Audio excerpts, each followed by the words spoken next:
Welcome everyone, I'm Haley and today we're diving into all things real estate in the Coachella Valley.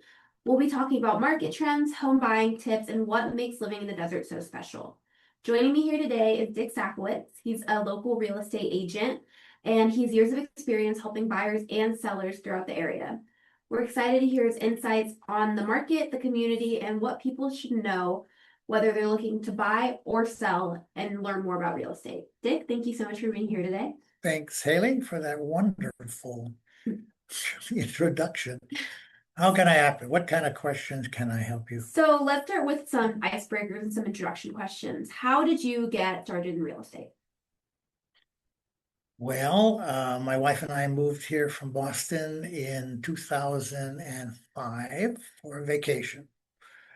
And I fell in love with it. We fell in love with it. She was here before I was here in the 1980s, but didn't stay long. Was just here on business.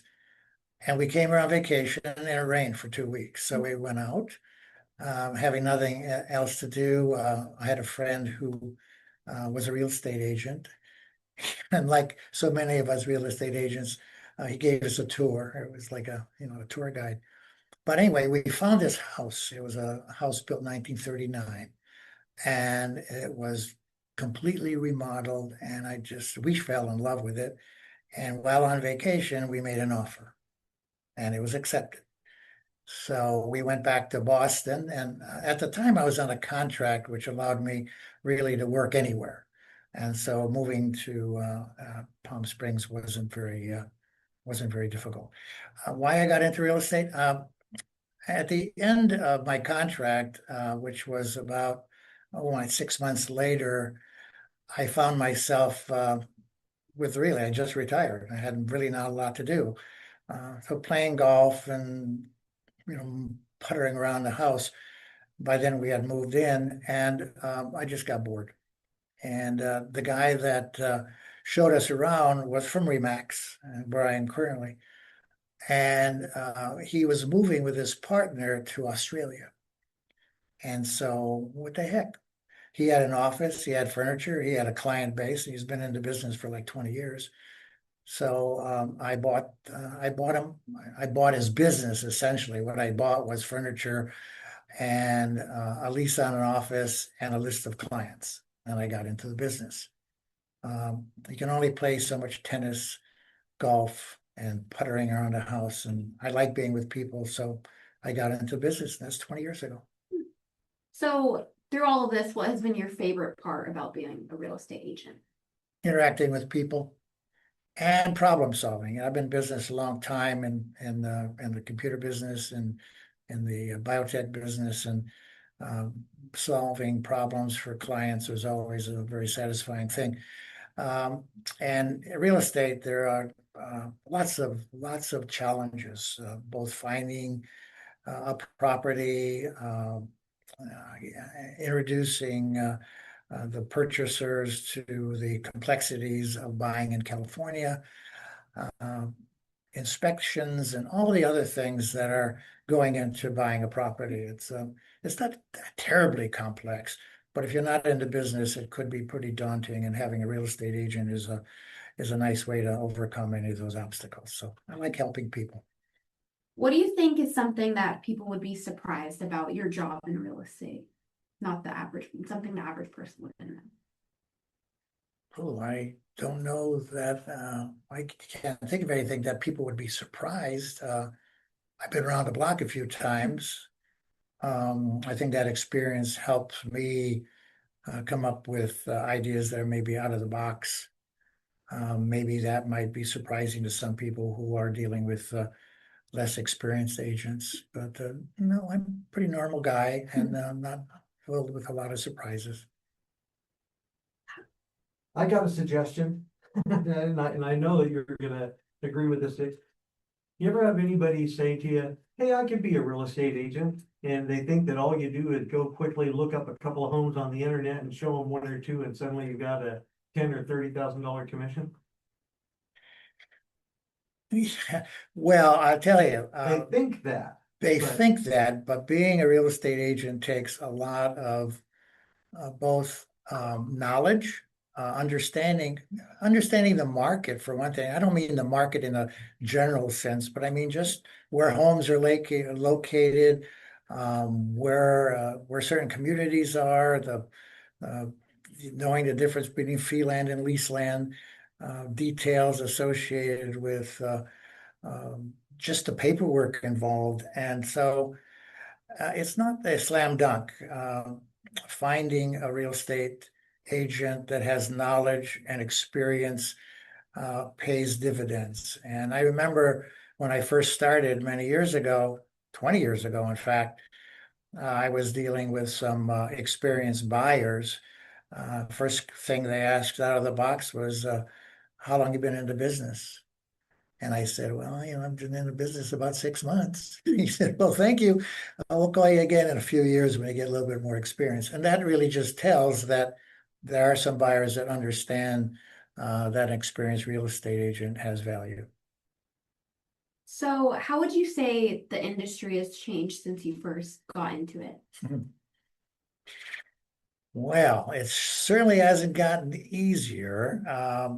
I think bureaucracy, even though, the age was, I suppose as we entered the 20s, we were at 2000, the year 2000, we were getting into what people call the information age, where communications was supposed to be better. We were supposed to be eliminating a lot of paperwork. Some of that has happened, but I can tell you the paperwork has increased. I think it's a lot easier today to navigate, particularly showings. In the old days, you had to use a map, and you basically had to find your way to a property. Here we have GPS and other very easy ways of finding properties. Even getting into a property years ago, you had a special device that sometimes you left at home, which was rather embarrassing if you're trying to show a property, but now you can just do it on your phone. The other thing is electronic signing. Not everything has to be done with wet signing. We used to always have to have somebody sit down, go through the property, or go through the documents and explain them, and then have them wet sign everything. And now everything's done electronically, and a lot of information is transmitted email. So it's a lot easier that way. It's still very complex, but it's facilitated by some of the tools we have. And AI, by the way, is going to help this quite a bit. I'm starting to use it now, and I think in the future it's going to even pay dividends to us brokers, our agents.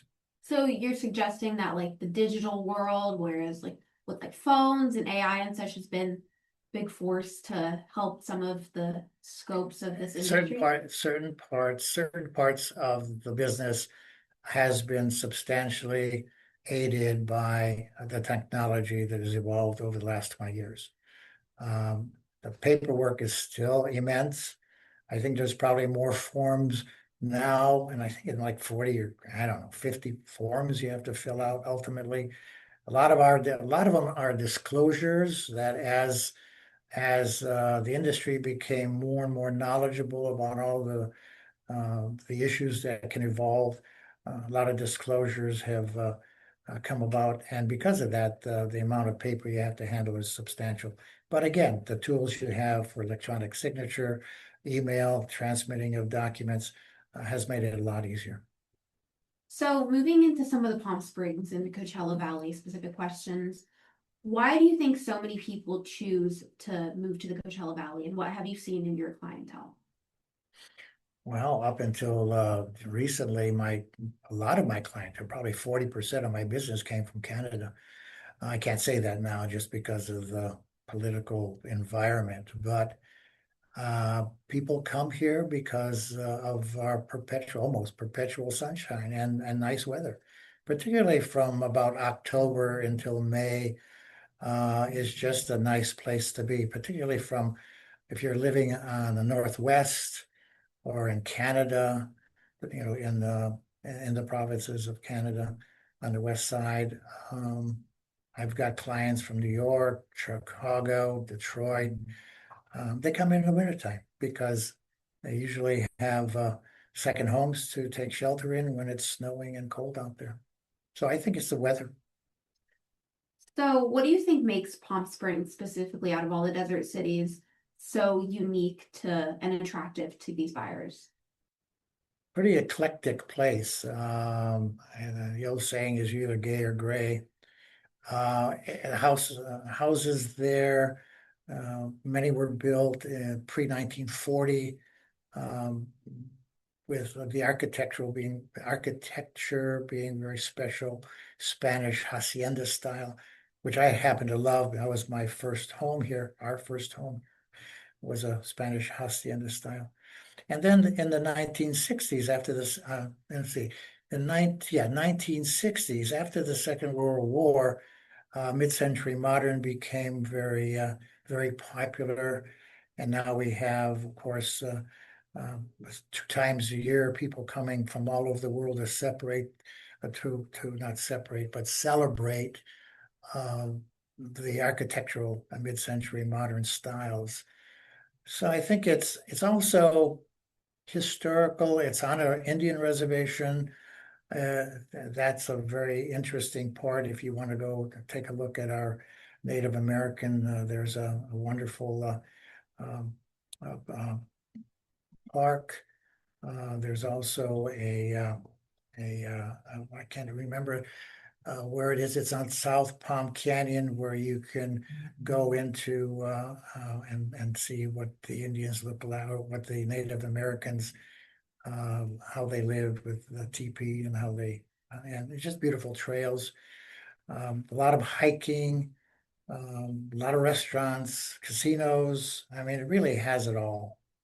And it's a very small town, really, I think it's at like 46,000 people who live there, and it doubles in size during the season from October through March. It's really almost 100,000 people because of its weather has a lot to draw people here. What would you say are some like common misconceptions though about Palm Springs and surrounding areas? Misconceptions. Well, it depends on where you come from, I guess. Misconceptions.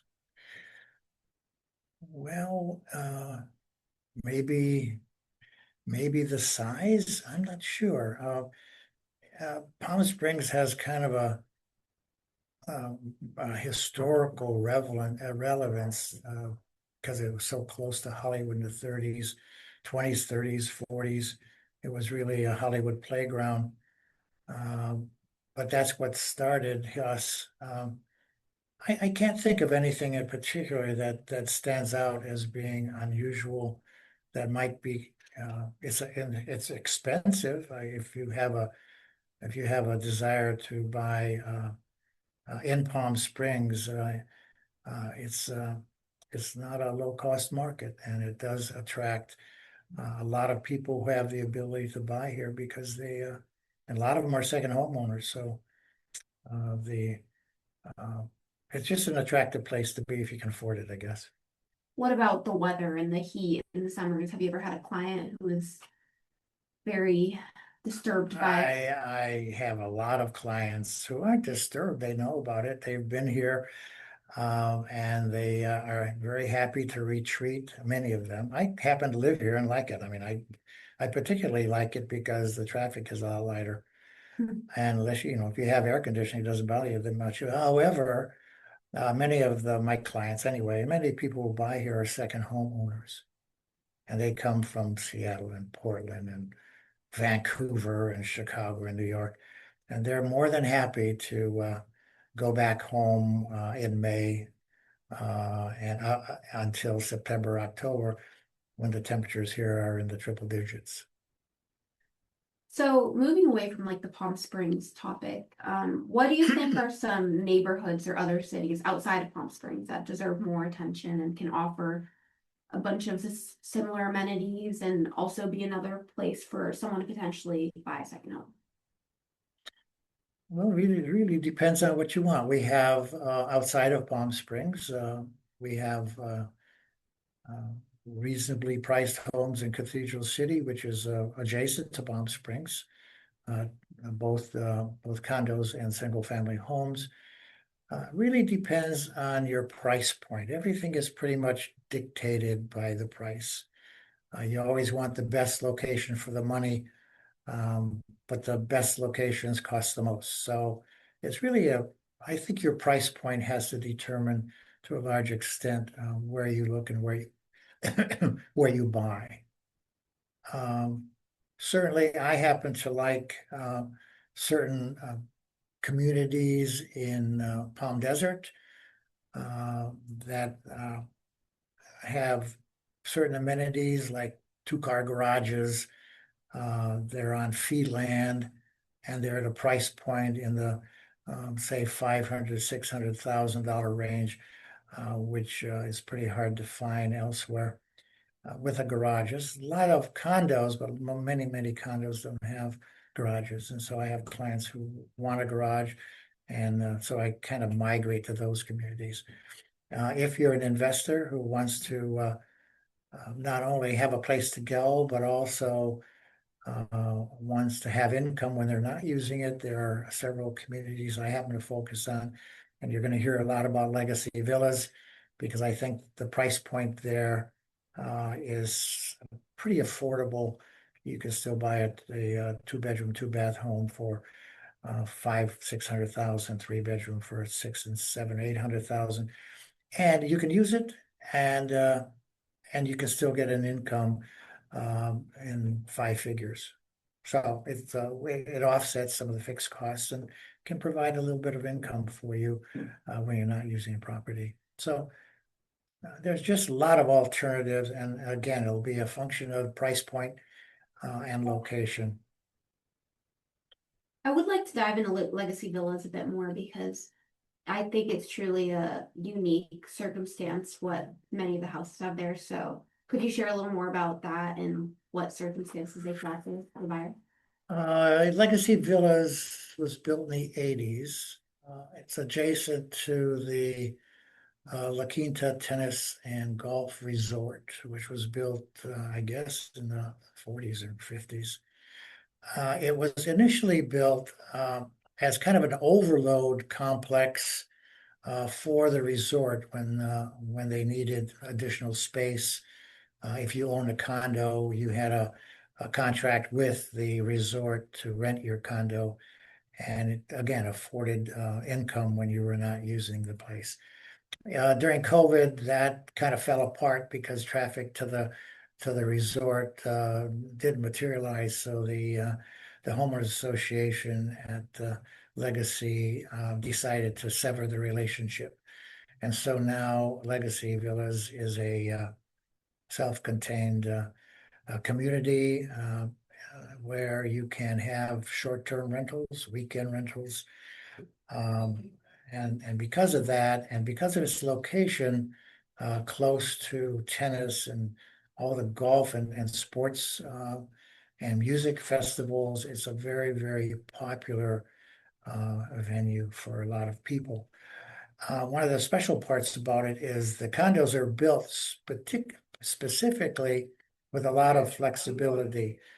For instance, a three-bedroom condo in many cases, not everyone, but most of them are lockout condos where you have essentially three entrances, and each of the three-bedroom units can be locked separately and therefore rented separately. You have a main living area with a kitchen, and then you have a bedroom as part of that. But on either side of that, you have a one-bedroom unit that with a separate lockout that you can rent like a hotel room. And so essentially you can utilize the property and rent out the individual units separately. The other thing about Legacy Villas is it's truly a resort-oriented destination. It's got lots of pools, a great clubhouse, workout room, even a restaurant that's open during season. So it's just it's got a lot of flexibility for those who want to have a place to go and then have income. It's one of my favorite. So moving away from the desert in specific, in terms of buying a home, what do you think is the biggest mistake that first-time home buyers make? Hmm. Oof. Probably trying to get involved in real estate without proper supervision by an experienced real estate agent. There are so many tools online now that are available to a buyer. You can search online on Redfin or Zillow and take a look at a property and fall in love with it. And you can even get an agent out of Zillow to facilitate the purchase. But those online search engines don't walk the property, don't have any knowledge necessarily of the surrounding environment. I mean, a lot of the properties um, don't necessarily highlight the fact that you have airplanes flying over you during busy seasons, or next to it a busy street, or on leased land versus fee land. So you have additional costs. Certainly, I would think that would be a big stumbling block for any new buyer if they didn't work with somebody with knowledgeable. The other thing is just underestimating the cost of ownership. Buying a house isn't the only expense. You have a lot of other expenses. And again, an agent would put you in contact with a mortgage broker who can talk you through all of those things. And so I think it's really important to have the resources you need surrounding you as a new buyer to help you make the right decisions, to make sure you understand the limits of your pocketbook. So you would suggest that the digital market has kind of, or just having access to digital mechanisms has kind of been a downfall as well of real estate. No, I don't think it's a downfall. I think used properly, it's a great way of taking the burden off of a real estate agent who in the old days, like I told you when I first moved here, and you became a tour guide. You know, you not only had to find the property that was interesting, but you also had to educate people on the location and where it was, proximity to the airport or other attributes that you had to kind of search out yourself. Now I think the internet provides you with some tools. Certainly, the Zillow, Remax, Redfin sites all show you pictures, but they also provide you with a map so you can see where it is located, which might give you an idea of where it is in proximity to some of these things. So I don't think the digital age has done anything but provide us with, if properly used, provide us with tools to do a better job, both the people looking and the agents providing the service.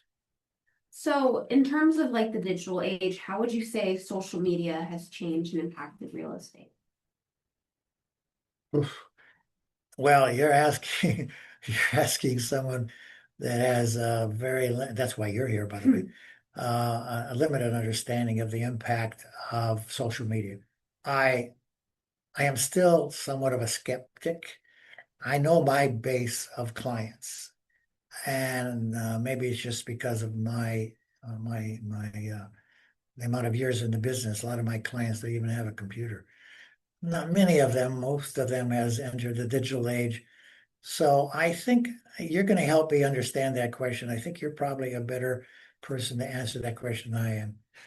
Well, what I would say is that I definitely think it allows you to reach a whole different base of individuals. I know you were saying a lot of your pre-established clientele doesn't really deal with that stuff, but I think a remarkable feature of social media is to reach a new sort of base, and the growing up Gen Z, people my age, turning 19, 20, starting to grow up and think about things like this. And I think that's a really wonderful mechanism of reaching those audiences. As an agent, all of our energies typically go to uh, not for altruistic purposes of training people, but we're looking for business. So my skepticism is to find out whether or not social media, whether it be, whether no matter what it is, uh, TikTok excluded. I'm curious to see whether or not we can bring in clients. And I particularly think YouTube is going to be a great tool in the future because it gives us the opportunity to talk to people. They can listen or they can walk away, but it gives us an opportunity to reach those kind of people. Some of the other social media platforms, I don't know. I don't know because you don't have enough time to really establish anything. So, but I'm a skeptic, but I'll learn. So moving back to the house and buying topic, what do you think buyers should focus on besides the home appearance? I know that you have a few stories of mishaps that have happened surrounding houses and not the proper amount of The check. most important thing, I think, is, and it is an old adage in the business, location. Location, location, location. Both for your own dwelling and also to maintain value. You can buy a very you can buy a very low cost house in a very bad location, and it's always going to be a low cost house in a very bad location. You can also invest in a very, very good location and invest in a home and make it into something maybe it isn't today, but it won't maintain value, it'll grow in value. So I'm sorry, would you answer that, please? So I think I forgot to location, turn on do not disturb. Ah. Sorry, I hate if they call back. that's okay. So anyway, I think location is still the most important thing. Knowing your price point and really understanding that, and then finding a property that's of the right size, has the attributes you want, has the amenities you want, and is in a community you want to be part of, but in the best location you can afford. So kind of diving into that, I know you've told the story a few times about was it the sewer lines under that one house? Yeah. So I think that's a good story to tell. So is that one of the most crazy things that you've seen in real estate? Can you kind of tell the viewers more about that? Well, I think it's an object lesson. I certainly learned from the experience, and that was a home that was built in the 1930s. Very nice property. We thought it was connected to the sewer, and that's what the seller said. And unfortunately, a part of it was connected to the sewer, but after the buyer did an inspection, we found out it wasn't connected to the sewer. In fact, it wasn't connected to anything. It was just well, it doesn't, I don't have to get into details, but it just pointed out the thing that when you buy, one of the things you need to do is to make sure you inspect the property and you really understand sewer inspection, even if it's a relatively new, is kind of worth it, I think. Like roof inspection, you'll get an inspector and he'll look at the roof and say, it looks good to me.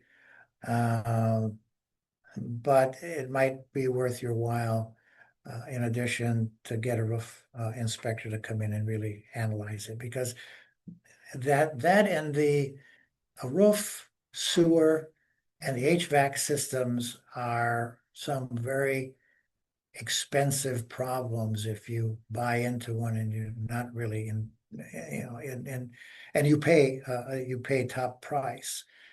Even if the HVAC system is old, it may still be operational, but those things break, and $20,000 for a new system is an expensive problem to solve.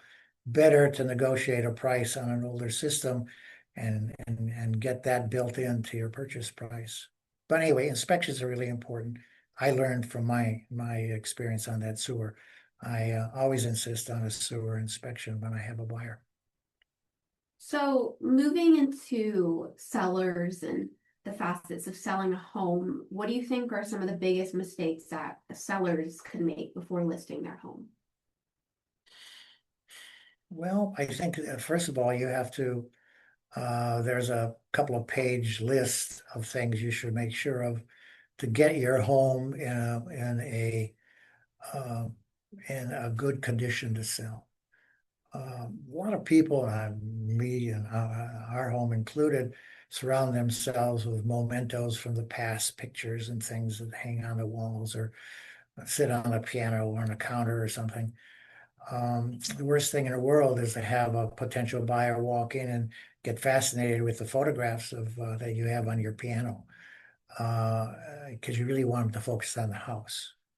And so getting your house in a good position, in a good condition, rather, to sell is really important. That's a long list of things to do. A little paint here and there always helps brighten the place, particularly if it's been lived in for a while. So anyway, getting your home in a position is important. Secondly, understanding the market, understanding the value of your home in today's market, not yesterday's market. Your neighbor's home might have sold for 300 or 400,000 more than your realtor is telling you its value today, but that was yesterday's market. You have to price your home properly for the market today, or else you're going to wind up looking at a listing that just doesn't move very quickly. So how do you determine that like right listing price though? Well, you look at historical sales of similar homes in a location near where that property is. If it's in a gated community, for instance, that's fairly easy. If it's in a not a gated community, then you have to at least look in a radius of, let's say, 1 mile or so of similar homes if you can. We have tools at our disposal. For a prospective seller, we'll put out a CMA, a competitive market analysis, which we can do on our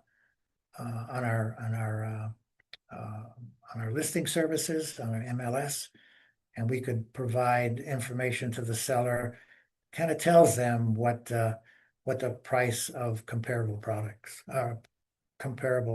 properties are of similar condition, similar size. So staying on this selling topic, what is something that homeowners usually think adds value, but you found it doesn't? I'm of a sole belief that you cannot decorate for other people. So your style, your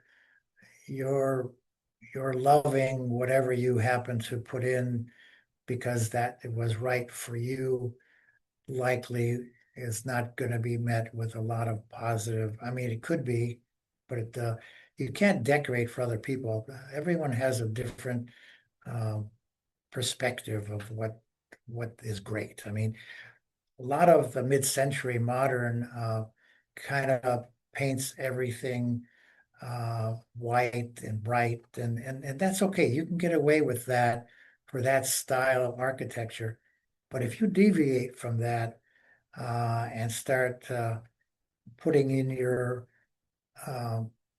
different floors, or you take it too far away from the mid-century look, it becomes a detriment and not a value. Same thing with the hacienda style of those homes built in the 1940s. It's far better to keep saltillo tile that was original rather than putting in fancy ceramic tile, because you take a lot out of what was a very special characteristic of a house. So you got to be very careful when you decorate. If you're going to live, if you're going to live in the house forever, then fine. But if you have an eye towards reselling in 4 or 5 years, which is an average holding time for a person, keep an eye out for what you're doing and making sure that it's something that would be acceptable, or else you're going to have to make it acceptable to get top price. So I want to move away from this and into some more anecdotes and stories that you've dealt with. So what would you say is one of the most memorable houses you've ever sold or showed to a client? Memorable houses. How about memorable showings? For instance, I had a client with a condo, looking for a condo, and it was on a Supra, which allows us electronically to get in. And this one instance, we walked in and it was really dark, and we got in there and it was kind of like an ominous setting, and it kind of didn't smell right. And so I showed it anyway, and there's a good example of a seller not really getting the place ready for sale. And I showed him, we walked into the bedroom, and there was this body on the bed. I didn't know whether it was deceased or alive, and we didn't disturb her. She had the covers up to her chin, like she might have been faking it. I don't know. But you skedaddled out of there and never went back. But that was kind of an eye opener. It was open for showing, and they were still in bed. And this was like in the middle of the afternoon. Another one was where it had rained the day before, and I had this listing, and I was showing, and I had a interested buyer, and him that came in, and he looked at it. I opened the door, and it wasn't raining outside, but it was raining inside because the guy had done some remodeling, and we opened the door and walked in, and literally every room had water dripping from the ceiling. It was actually raining. Well, obviously the buyer wasn't too interested, but that was also a big surprise. So those are kind of examples of, you just never know. It's also a good idea, and when you have the time, an agent will preview it for you. So when you go in, you don't go in cold. You go in knowing what the condition of the house is. So that's always a good idea. And if you're going to go on a tour with an agent, ask him whether he's previewed the house. Where if he's never seen it before, then who knows what you're going to find.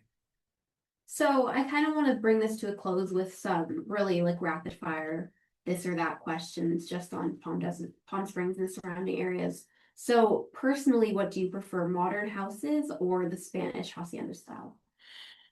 I really like Spanish hacienda. I just like it. It's warm, a little darker, but it's just got so much character. And because it was built in the prior to 1940, it usually has an interesting history. And I just happen to prefer that style. What have you found to be more necessary and interesting to buyers, pools or the golf courses? Depends. Golfers love golf courses. Non-golfers could care less. Pools, some people like them, and it's very seldom I run into, but occasionally I run into somebody who doesn't want a pool because they have kids, or small kids maybe, or they just don't want the additional. Pool is not cheap. You can have a pool as part of a condo complex. You're just paying an HOA to take care of it. How do you feel about smart homes, and do you prefer those any more than Smart homes are great. I don't understand talking to my refrigerator, but it's smart homes are great. It's just a digital tool that helps you manage your life. So, in closing, what do you think is the best advice you've ever received in real estate and something that you would leave our viewers with? The best advice I've ever gotten in business, real estate or not, is that most businesses are built on relationships. Particularly real estate is not a transactional business. If you take it as a transaction, I think you're losing the opportunity to service your clients. I think every purchase or sale allows you the opportunity to form a relationship with a person or a family, and maintaining that relationship over time will pay dividends. That's it. Well, thank you guys so much for joining us. Thank you, Dick, for sort of introducing yourself and the getting us into real estate in the desert. If you're thinking about buying or selling a home in Palm Springs or surrounding areas, make sure you reach out to Dick. We'll put his number, his email, and his Instagram on the screen. And don't forget to like and subscribe, and we'll see you in the next episode. Thanks, Hailey. Thank you.